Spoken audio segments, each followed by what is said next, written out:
பிப்ரவரி 20 அன்று சென்செக்ஸ் 349.24 புள்ளிகள் அல்லது 0.48% உயர்ந்து 73,057.40 ஆகவும், நிப்டி 74.70 புள்ளிகள் அல்லது 0.34% உயர்ந்து 22,196.95 ஆகவும் இருந்தது.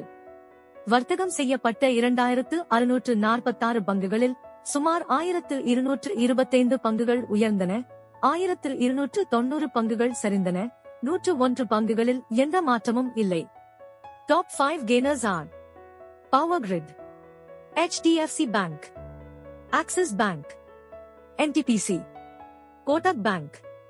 Top 5 losers are Hero MotoCorp, Bajaj Auto, Eicher Motors, Coal India, TCS. இப்போது தனிப்பட்ட பங்குகள் பற்றிய செய்திகளை பார்ப்போம். உள்நாட்டு சந்தையின் அளவுகோல் நிப்டி 50 முதல் முறையாக 22,000 புள்ளிகளை தாண்டி அதன் புதிய சாதனையை 22,215.60 என்ற உச்சத்தை எட்டியது.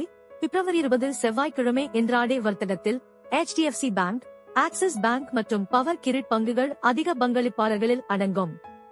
நோர்வேயை தளமாக கொண்ட ஈக்வினருடன் திரவ இயற்கை எரிவாயுவுக்கான LNG நீண்டகால விநியோக ஒப்பந்தத்தில் நிறுவனம் கையெழுத்திட்டதை அடுத்து Deepak fertilisers and petrochemicals corporation பங்குகள் 10% உயர்ந்து ₹546 இருந்தன. வேலியன்ட் கம்யூனிகேஷன்ஸ் சர்வதேச ஆர்டரை பெற்றது, பங்குகள் 4.99% உயர்ந்தன. இது பல்கேரியாவிலிருந்து தகவல் தொடர்பு தீர்வுகளுக்கான ஆர்டரை பெறுகிறது, முன்பு உலகளாவிய மின் பயன்பாட்டு ஒப்பந்தங்களை பெற்றது. வாரி ரெனியூவபிள் டெக்னாலஜிஸ் ஒரு புதுப்பிக்கத்தக்க எரிசக்தி நிறுவனத்திடமிருந்து ₹990 கோடி மதிப்புள்ள ஒப்பந்தத்தை பெற்றுள்ளது. பங்குகள் 5% உயர்ந்தன.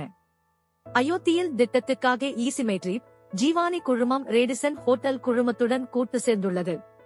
அயோத்தியில் உள்ள ராமர் கோவிலுக்கு 2 கிலோமீட்டர் தொலைவில் அமைந்துள்ள ராடிசன் ப்ளூ ஹோட்டல் என்ற கிரீன்ஃபீல்ட் திட்டம் 2027 ஆண்டில் திறக்கப்படும் என்று எதிர்பார்க்கப்படுகிறது.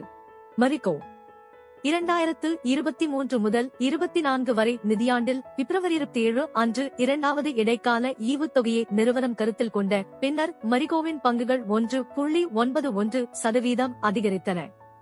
பவர் கிரிட் நாட்டில் மீன் பரிமாற்ற திட்டங்களை செயல்படுத்த ₹656 கோடி முதலீட்டிற்கு நிறுவனத்தின் வாரியம் ஒப்புதல் அளித்ததை அடுத்து பவர் கிரிட் பங்கு 4.36% உயர்ந்தது. CIE automotive India, CIE automotive India பங்குகள் 1.81% சரிந்தன.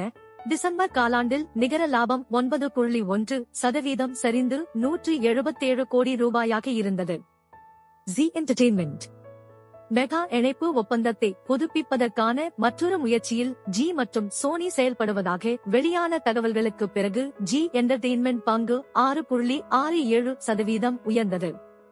ராமகிருஷ்ணா ஃபோர்ஜிங்ஸ் வட அமெரிக்க சந்தையில் $220 மில்லியன் மதிப்புள்ள ஒப்பந்தத்தை பெற்ற பிறகு ராமகிருஷ்ணா ஃபோர்ஜிங்ஸின் பங்குகள் 1.84% உயர்ந்தன.